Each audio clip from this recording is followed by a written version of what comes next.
And this sixth last word, the story as told by John, that is Jesus' closest friend, put Jesus in full control of his own execution.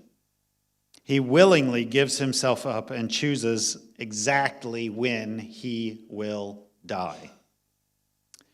Usually, a Roman soldier would break the knees of someone who's hanging on a cross so that they can no longer pull themselves up to take a breath.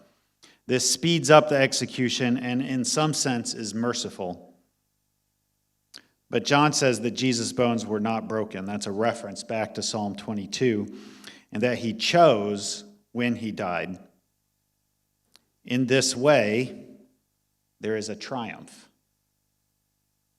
The poet for triumph is Janine. Janine, come on up and give it up for her as she's coming up.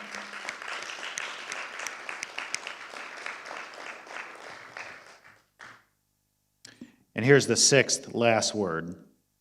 Jesus says, "It is finished."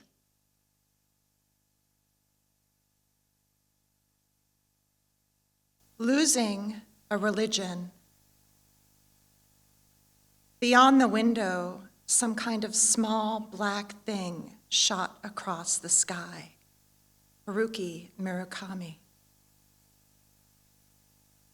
Once on a run, wildflowers by the road, but when I called into the canyon, nothing came back.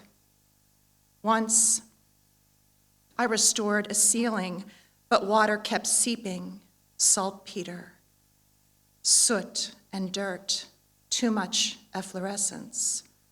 I tried to rub a fresco with bread, dipped a sponge into wine. A statue looked sullen, bleeding at the eye. Each time someone loses a religion, a rock gets kicked up by a semi, leaving a fissure on a windshield the shape of a web, like the one spider that clutches in my house where I turn pages of poems, the landscape so dark, a patch of river drenched in light. I stole morel mushrooms from a church courtyard. I folded an omelet, the color of transcendence. If I could, I would smooth all the stones.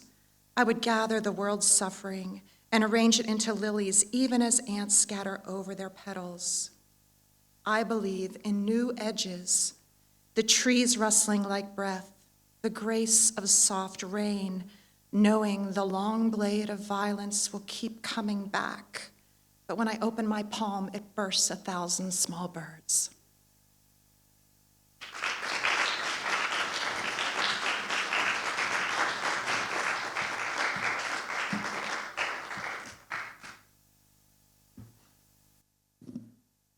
Give it up again for Janine.